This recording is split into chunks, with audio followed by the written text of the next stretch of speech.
Audio Jungle.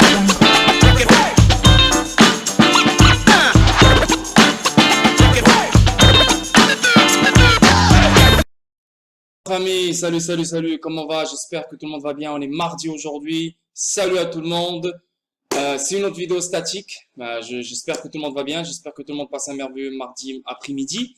On est le 31 aujourd'hui, donc c'est le jour J. Hein. Tout le monde attend l'appel téléphonique. Nanana. C'est le bordel. Donc, yes, c'est ça. Donc, je salue tous mes abonnés Twitch, mes abonnés Patreon, mes abonnés YouTube. Salut à vous tous. Je salue tous les personnes qui prennent du temps à visionner mes vidéos, à commenter mes vidéos et à liker mes vidéos. Je salue tout le monde et je salue tous mes administrateurs et bien sûr tous mes champions dans le groupe Telegram public et dans le groupe privé Discord. Ok la famille, on commence sans trop perdre votre temps. XRP toujours en dollars américains, 1,14$, une hausse de 1,81%. Le market cap, on parle de 53 milliards, une hausse de 1,81%. Le volume dans les dernières 24 heures, on parle de 4 milliards, une hausse de 19,37%. Et l'offre, toujours les XRP en circulation, on parle de 46 milliards. 510 millions de XRP en circulation. La crypto-monnaie, on parle de 11 512. Le market cap, on parle de 2 trilliards 119 milliards. Donc, il y a de l'argent qui rentre dans le market en ce moment. Et le volume dans les dernières 24 heures, on parle de 119 milliards. Et la BTC Dominance, 42,6%. Donc, ça veut dire que l'argent qui rentre dans la crypto-monnaie favorise BTC à 42,6%. Ok? Donc, on a 3 nouvelles concernant XRP Ripple. Bien sûr, c'est juste à SEC. On a une autre nouvelle concernant Telcoin, donc Vietnam et le Telcoin. Sinon, on va repasser par le tableau des airdrops, parce que maintenant il est carré, genre il est plus propre qu'avant. Sinon, une culture générale concernant tout ce qui se passe sur la crypto complète. Ok? Donc on commence sans trop perdre votre temps. Le premier article, procès XRP, la SEC dépose une autre requête pour forcer la découverte après avoir dévoilé de nouvelles informations. Donc, la SEC elle a découvert. Elle a dévoilé des nouvelles informations et elle dépose une autre requête. Bon, dans la dernière mise à jour du procès XRP, la SEC a déposé une requête pour la découverte de données. La requête par lettre demande au tribunal d'obliger Ripple à produire des enregistrements vidéo et audio des réunions du personnel de Ripple. Oh là là là là. À chaque fois, elle passe à quelque chose. Elle veut les messages Slack. Maintenant, elle parle de vidéo, audio des réunions du personnel de Ripple. Elle veut ci, elle veut ça, elle veut ça. Et nous, on lui demande un truc. On veut les communications intra-agences entre tes employés. Elle nous a fait le bordel et c'est pour ça qu'elle a créé le TPP, le privilège des processus des agences gouvernementales, blablabla. On a le droit de ne rien donner parce que c'est sensible, c'est des informations sensibles pour le commerce, pour ci, pour ça, pour ça. On l'a vu hier, on l'a lu hier. Et là maintenant, regarde qu'est-ce qu'elle demande. Elle demande des choses qui sont vraiment encore plus poussées, tu vois. Et quand nous, on demande des petites choses simples, non, elle veut pas. Bon, on avance. La SEC a affirmé que la vaste accumulation de preuves potentielles de Ripple avait été cachée aux plaignants. Malgré la demande d'enregistrement pertinent de la SEC dans l'une de ses toutes premières lettres à Ripple en janvier 2021, cependant, selon la SEC, Ripple n'a jamais informé le plaignant que les défendeurs les réunions du personnel enregistraient régulièrement. Néanmoins, la SEC l'a récemment appris d'un ancien employé clé de Ripple dans une déposition prise plus tôt ce mois-ci. Ancien chef de la conformité de Ripple, Antoinette O'Gorman, a révélé pour la première fois dans le procès dans sa déposition du 4 août au sujet des réunions du personnel régulièrement enregistrées de Ripple. Lors de la découverte de cette nouvelle information, la SEC a demandé une confirmation de la même chose à Ripple. De plus, le demandeur a demandé la production d'enregistrements réactifs, ce qu'il avait mentionné lorsque la découverte venait de commencer. En janvier, Ripple a reconnu avoir caché les informations des enregistrements de routine aux plaignants. La SEC partage la condition de Ripple à la conformité de la découverte de données. À la demande informelle de la SEC, Ripple a accepté de produire les données audiovisuelles. Cependant, la découverte est venue avec des termes et conditions. Ripple a déclaré qu'il produira volontairement les enregistrements mentionnés dans la pièce A si la SEC renonce à son droit de rechercher la découverte de données dans un avenir prévisible. Ripple a déclaré droit de chercher à obtenir tout enregistrement pertinent et réactif dans la SEC pourrait avoir connaissance ultérieurement, y compris à partir des dépositions de septembre des défendeurs individuels Brady Garlinghouse et Christian A. Larson, ou de tout document supplémentaire que Ripple ou les défendeurs individuels produisent dans ce litige. Ce que j'aime ici, là, c'est que Ripple, elle produira volontairement les enregistrements. Ripple, elle te donnera les informations volontairement. Ripple va faire ce qu'il faut pour donner, pour ne pas compliquer les choses. Et là, ce qui est mauvais, ce que j'aime pas de la SEC, il n'y a pas de volontaire ici. Il n'y a pas de volontairement. Il n'y a pas de, c'est quoi? On est là pour la faire, on veut améliorer les choses. Tiens, let's go, on va aider. C'est l'égoïsme à l'état pur.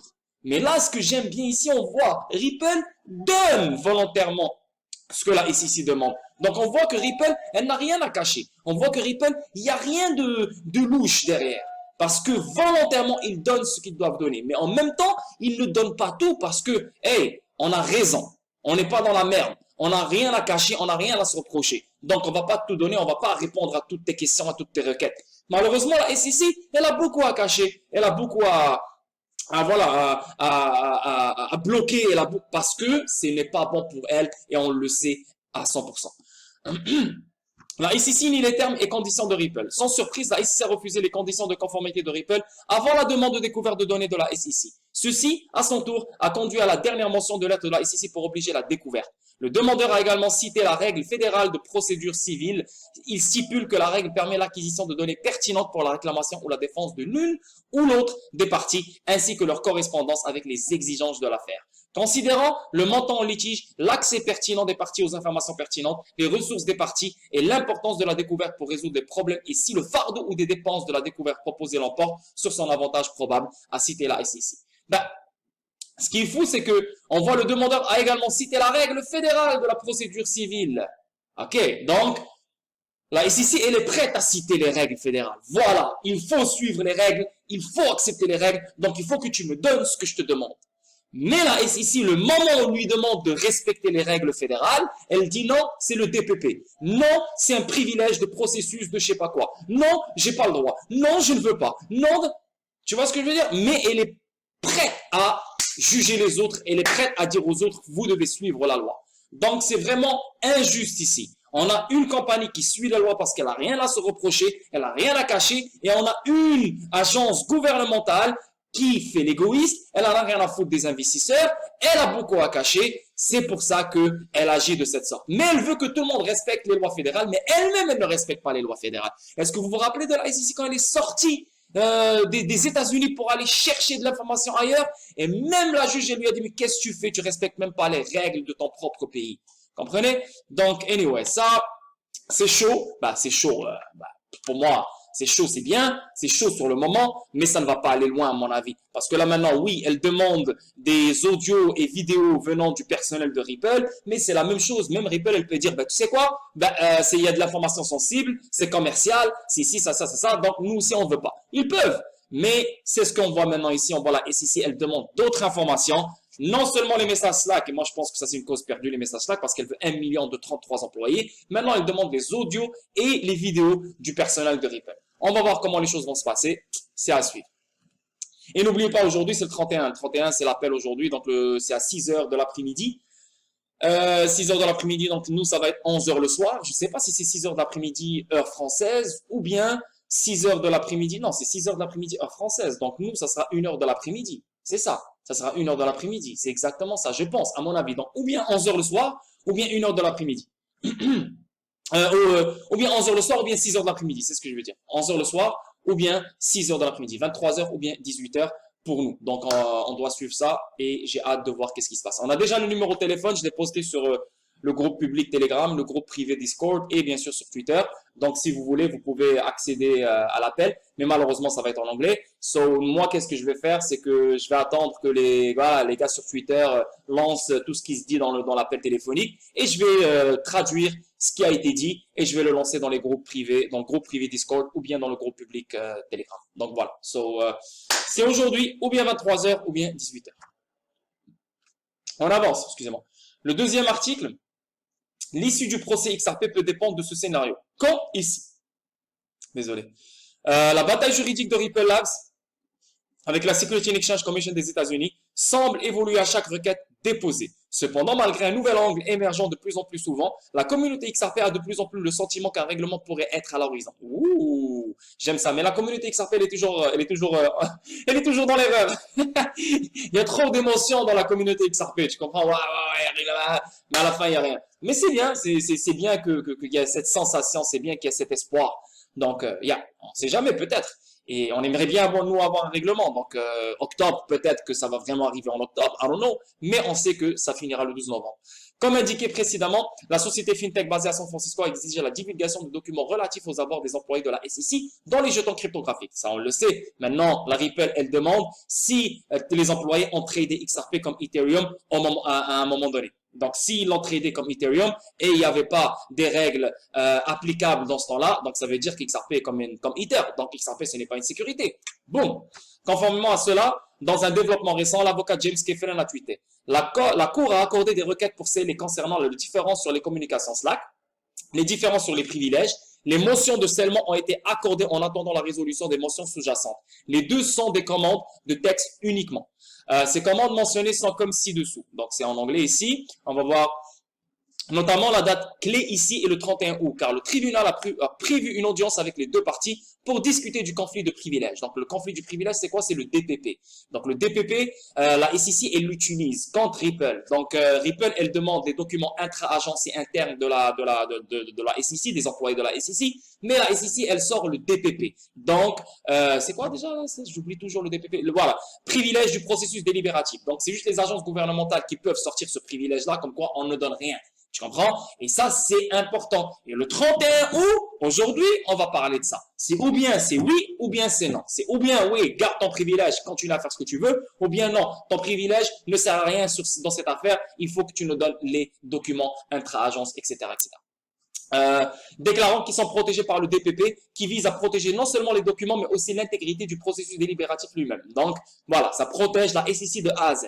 Et maintenant, le 31 août, cette audience jouera un rôle crucial selon l'avocat Jeremy Hogan. Cette audience à venir est très importante car Ripple pourrait potentiellement obtenir des documents qui pourraient vraiment l'aider à faire avancer sa position selon lequel XRP est comme Ether est en 2018. C'est ce qu'elle veut. Donc Ripple, elle veut le document et les discussions comme quoi les employés pouvaient trader XRP comme Ethereum. Parce qu'avant 2018, les employés de la SEC pouvaient trader n'importe quel actif numérique. Donc, s'il y a vraiment un trade qui a été fait par des employés de la SEC, XRP comme Ethereum, donc XRP, clairement, ce n'est pas une sécurité et XRP exactement comme Ether. Et ça, c'est très, très, très puissant et c'est pour ça que la SEC a sorti le DPP. Et dans cet appel d'aujourd'hui, ben, la juge, elle va trancher. C'est ou bien on accepte le DPP, pas de problème, tu ne peux rien contre la SEC, ou bien non, la SEC, fuck you, ton DPP, sors-nous les documents.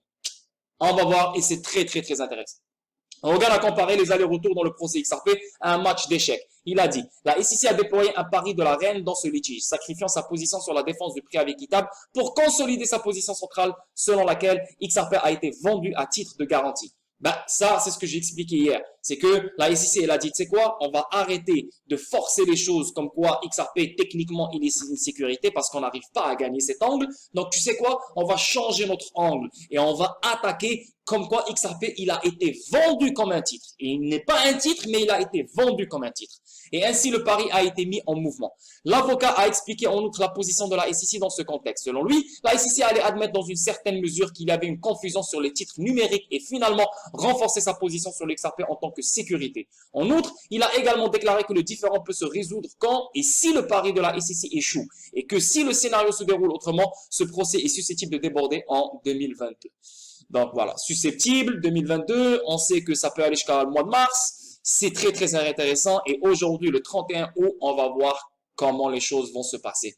Tout le monde, tous les yeux des gens du monde entier qui sont investis dans XRP attendent cette date-là. Moi, je pensais que le 31 août, ça n'allait pas être une date importante. Mais voilà, ça avère que c'est vraiment une date très, très, très importante. Non seulement pour le DPP, parce que si la juge donne le raison au DPP à la SEC, donc la SEC va sortir le DPP dans chaque requête que Ripple va déposer. Ça, c'est numéro 1. Numéro 2, on parle de les communications Slack. Donc, les communications Slack aussi, 1 million de communications. Ça va prendre beaucoup de temps. Ça va pour les filtrer, pour les sortir, pour les donner. 33 employés. La Ripple, elle a déjà donné 1458 messages Slack venant de 9 employés. Donc, l'autre, la SEC veut 33 employés. C'est énormément de temps. Et en plus, Ripple, elle a prouvé que ce n'est pas son seul moyen de communication, les messages Slack. Parce que, qu'est-ce que la SEC dit? Elle dit, ouais, mais les messages Slack, ils sont beaucoup plus spontanés, beaucoup plus ci, beaucoup plus ça que les emails. Donc, on veut les messages Slack. Mais Ripple, elle a prouvé statistiquement avec les chiffres, avec les nombres, que les messages Slack, c'est juste 0,5% de ces communications. Donc, pourquoi avoir 1 million de communications de Slack? Donc, tout ce bordel, c'est à voir et ça va jouer aujourd'hui, à mon avis, et on va voir comment les choses vont se passer. C'est très, très, très, très intéressant. En avant, c'est le dernier sujet d'aujourd'hui. SEC contre Ripple. Voici la suite du 31 août. C'est un compte à rebours jusqu'au 31 août, alors que Ripple de XRP et la Commission américaine de sécurité et d'échange, SEC, retourne devant les tribunaux pour une autre série de batailles juridiques.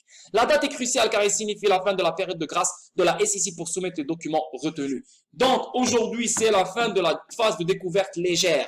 Il n'y a plus de phase de découverte légère. Donc, tous les documents qu'on a ramassés pendant le mois de janvier à maintenant vont être analysés à partir de demain jusqu'au 12 novembre.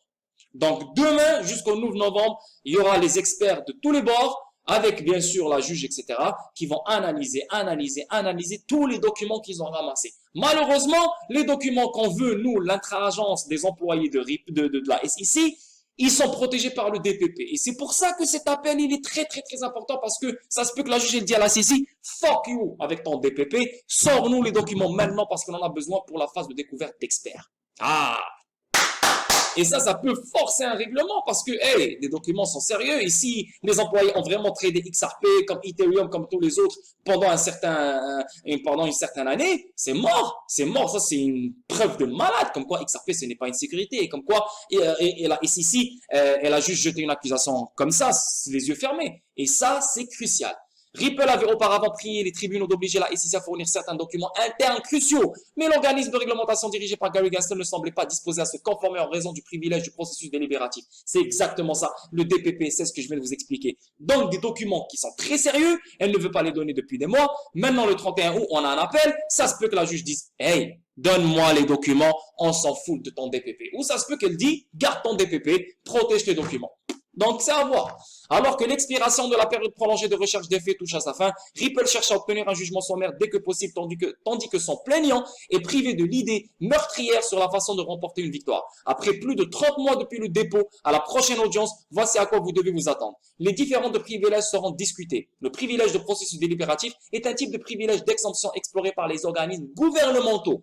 Donc, tout ce qui est gouvernemental peut utiliser ce DPP pour se protéger. Pour protéger des documents sensibles, pour protéger des documents qui vont te niquer, pour protéger des documents qui vont te mettre, dans la merde, etc., etc. Donc, ça protège le gouvernement. Dans les poursuites civiles pour empêcher la divulgation de certains processus qui ont conduit à la formation du droit ou de la pratique au sein de l'organisation. Donc, la pratique et le droit n'est pas correct. La pratique et le droit ont été bordéliques pendant toutes ces années. Parce que la pratique et le droit, pendant ces années-là, ils n'ont rien fait, ils n'ont pas réglé le marché, ils n'ont rien foutu, ils n'ont pas aidé les gens, ils n'ont pas prévenu les gens, ils n'ont rien foutu. Donc, la pratique et le droit au sein de cette organisation a été niqué. Et c'est pour ça le DPP protège ce droit et cette pratique. Parce que même si tu as foiré, ben le DPP te protège. Et non?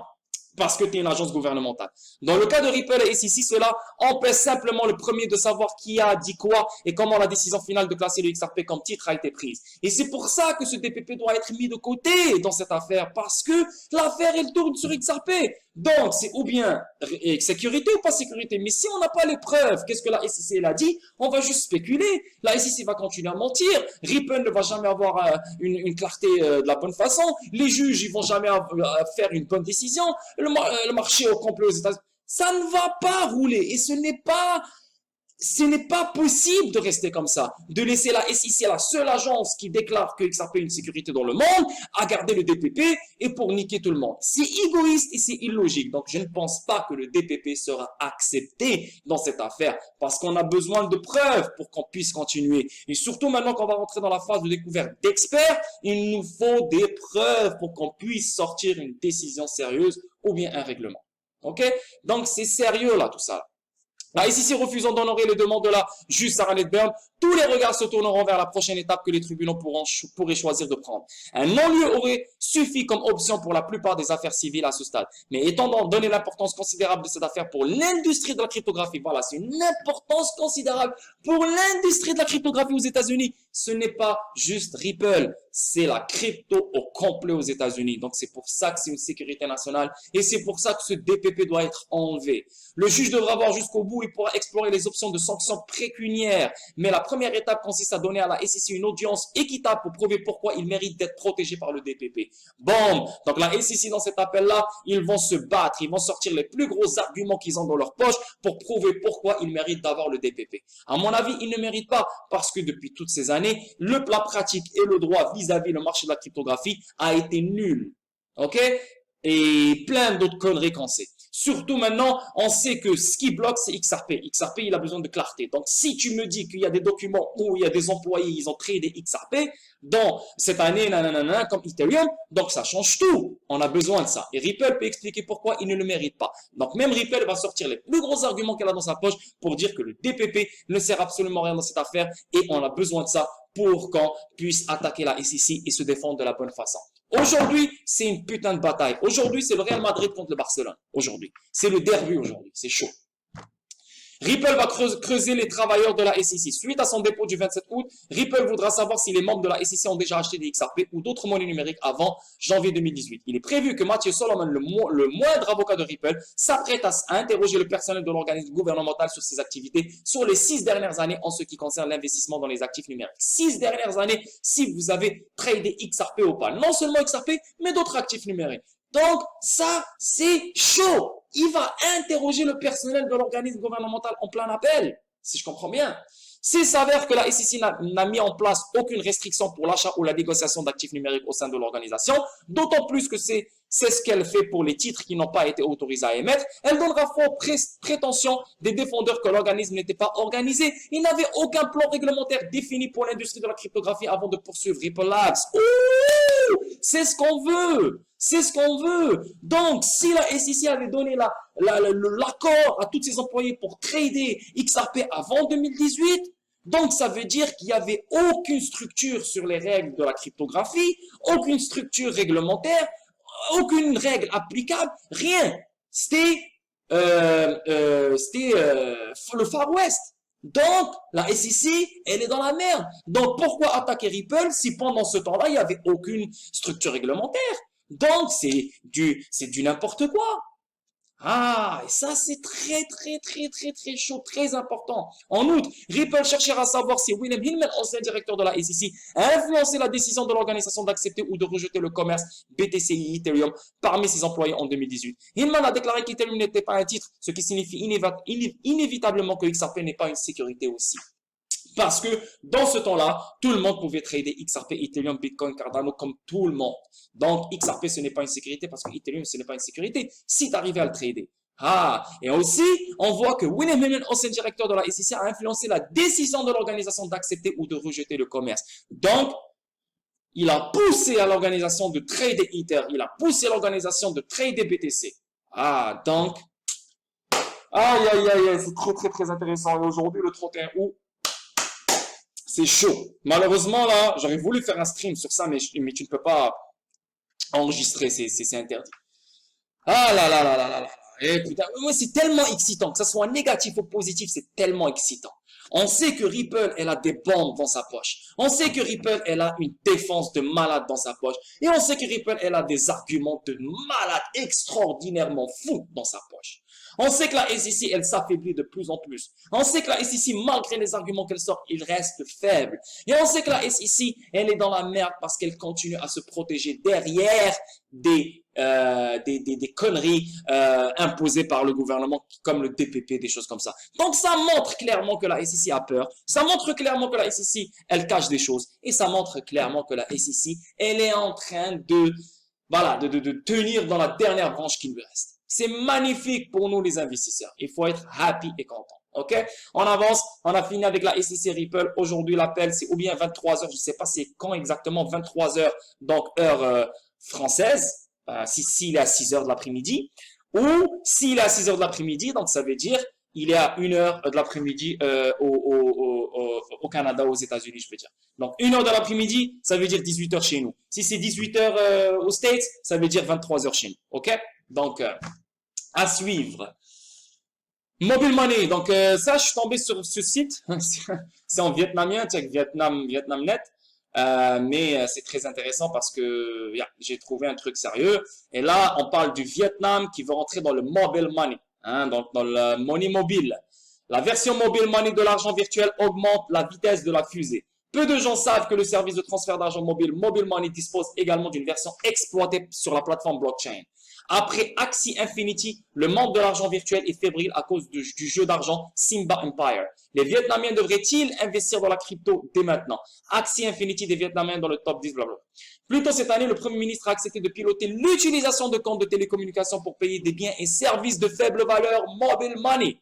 Avant le Vietnam, 92 pays mettaient en œuvre le service Mobile Money avec près de 700 millions de comptes enregistrés. Le volume de transactions moyen du service d'argent mobile est d'environ 1 milliard USD par jour. Wouh! Cependant, ces dernières années, le service mondial d'argent mobile a franchi une nouvelle étape avec l'apparition de la version blockchain de l'argent mobile. Le service Mobile Money normal permet uniquement le transfert d'argent, le paiement ainsi que la réception d'argent via des comptes de téléphonie mobile. Avec la combinaison de blockchain, la nouvelle version de Mobile Money enverra la crypto-monnaie via un compte mobile.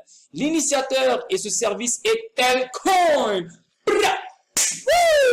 L'initiateur de ce service est Telcoin, une société privée basée à Singapour. Ce projet a maintenant émis un jeton ERC20 nommé Telcoin Tel sur la blockchain Ethereum. Fondé à la mi-2017, Telcoin vise à combiner la technologie blockchain avec les réseaux de la télécommunication mondiaux et les services d'argent mobile pour faciliter l'envoi d'argent international avec une vitesse élevée et un faible coût, comme l'envoi d'un message texte.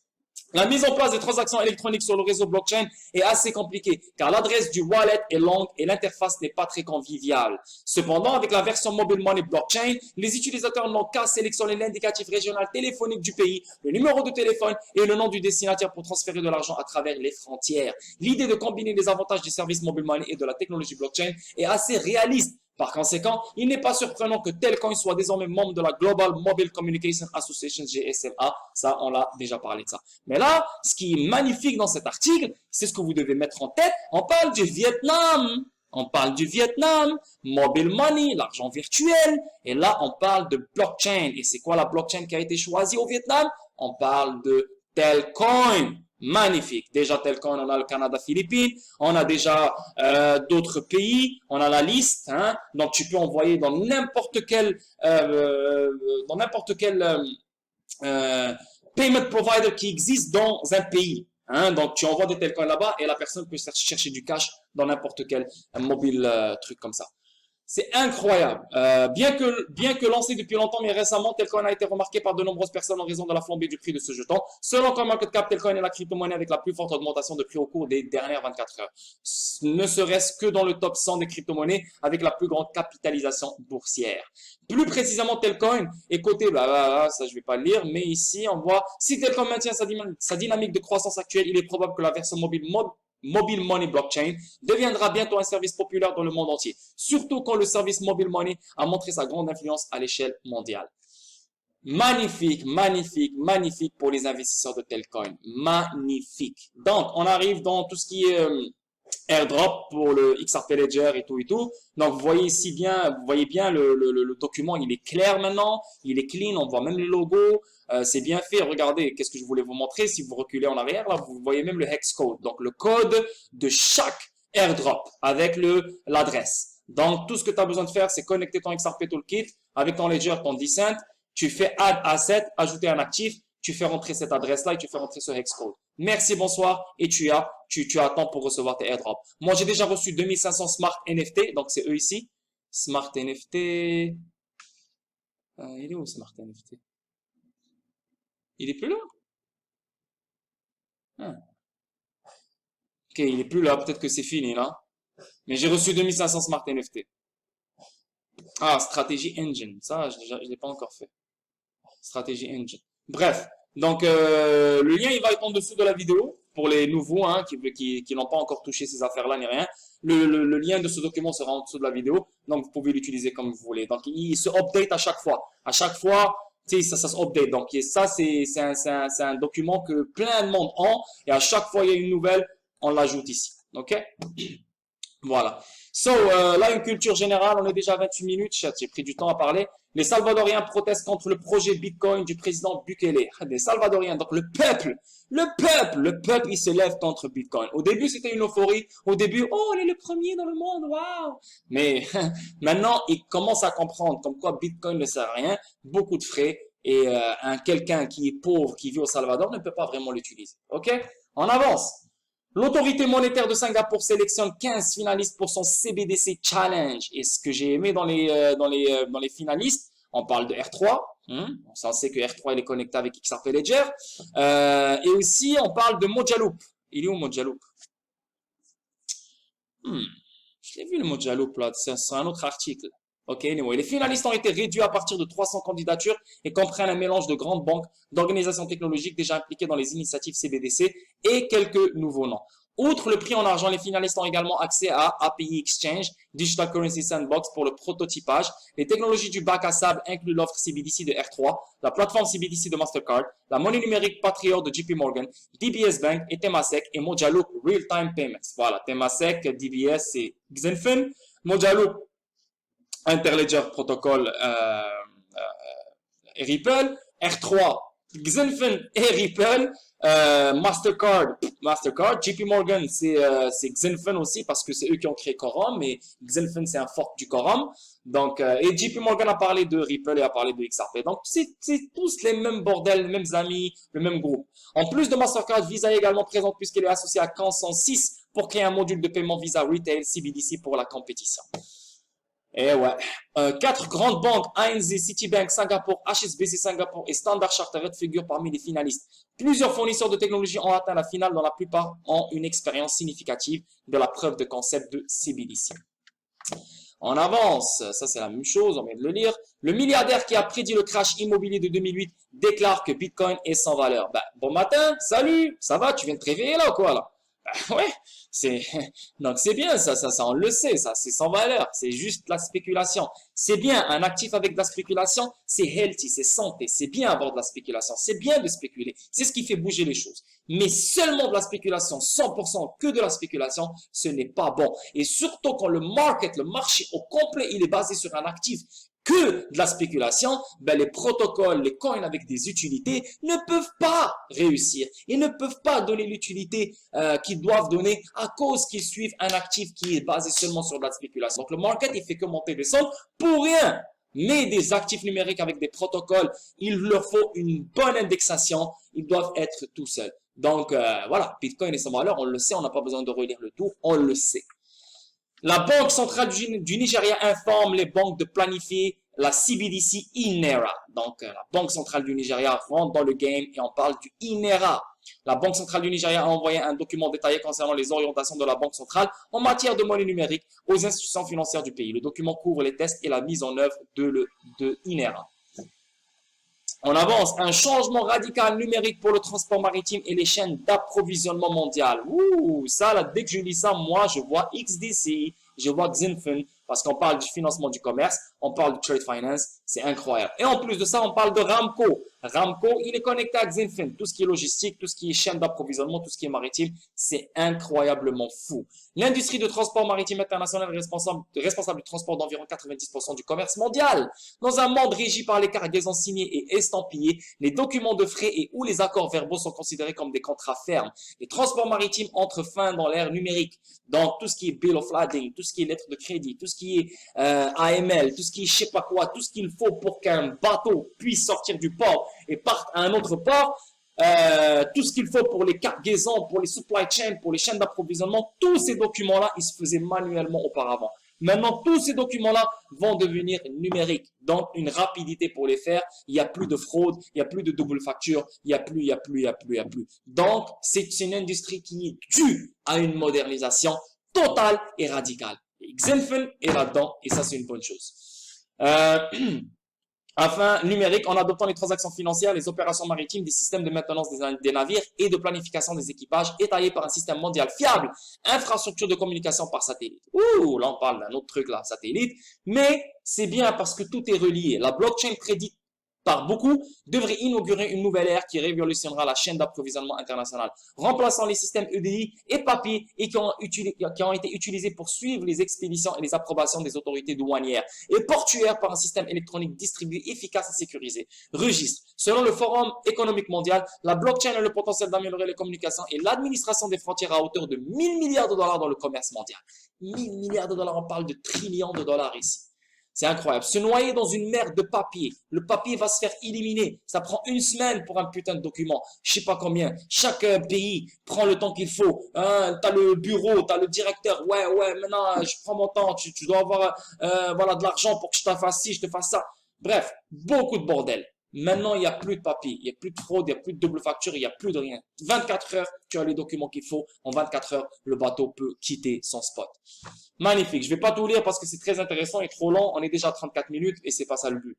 Le FMI met à nouveau le Salvador en garde contre les risques du Bitcoin. C'est la deuxième fois le FMI. Il a déjà averti le Salvador, mais une deuxième fois. Et en plus de ça, on a le peuple du Salvador qui dit, hey, stop, on n'est pas d'accord. Donc, on va voir comment les choses vont se passer. Mais on l'a dit au Salvador. Le Bitcoin n'est pas bon.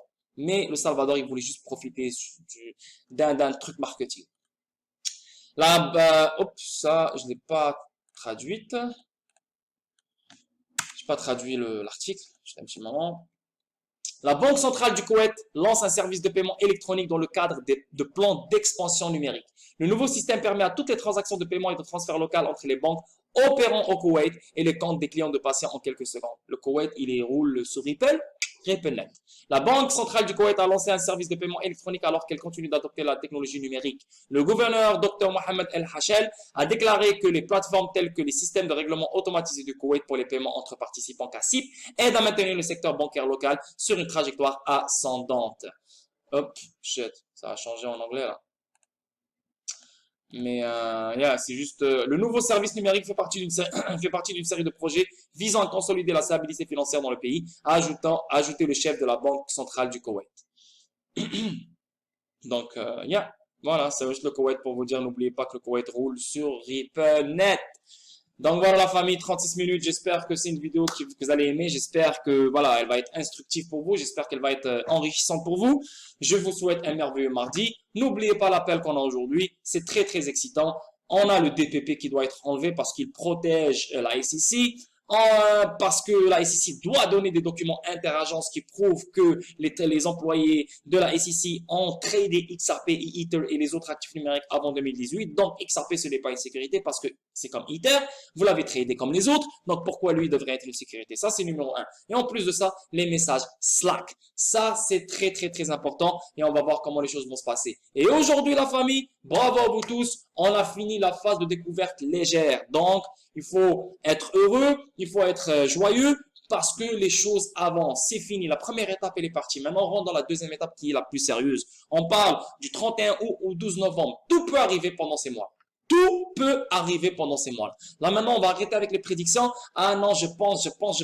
Tout peut arriver. Un règlement, pas de règlement. Mais là, c'est le bordel. Les experts vont filtrer tous les documents qu'on a eus pendant tous ces mois-là. Et pourquoi le DPP doit être enlevé aujourd'hui? Parce que même ces documents de intra-agence venant de la SEC doivent être filtrés et analysés avant de prendre un règlement ou un jugement sérieux. Ok? C'est très, très, très important, la famille. Soyez zen, soyez serein. N'oubliez pas de venir dans le Discord. Énormément d'opportunités. Je remercie Mr. Biggie. Il est en train de rendre tout le monde riche dans le putain de Discord. Je comprends même plus rien. C'est même plus mon Discord. C'est devenu son Discord. Les gens viennent là-bas que pour lui, que pour les opportunités. Et c'est une vérité. Bravo pour lui. Ça marche. Ça marche. Les gens font du cash. On parle de 24 heures, 48 heures, 72 heures maximum. Les gens font du cash. Bravo à Mr. Biggie. Il n'est pas obligé de faire tout ça. Il le fait pour les gens. Il a un grand cœur. Il aime aider les gens. Il voit les gens. Il veut de l'argent. Il leur donne. Et ça, c'est une magnifique chose. Ça, c'est juste une partie du Discord. Sans oublier, moi, quand j'ai une folie, je commence à sortir des connexions de malades sur XRP, sur XDC et tout. Plus les autres administrateurs qui font leur job et leur part. C'est magnifique, les gars. Venez dans le Discord. Le lien, il est juste en dessous de la vidéo. C'est Patreon.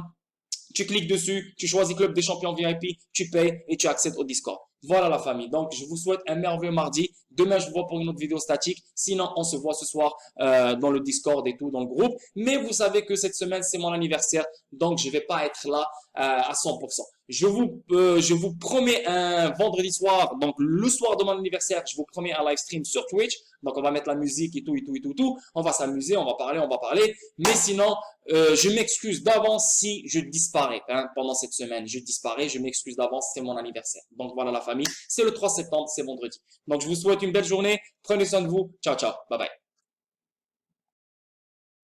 Audio Jungle.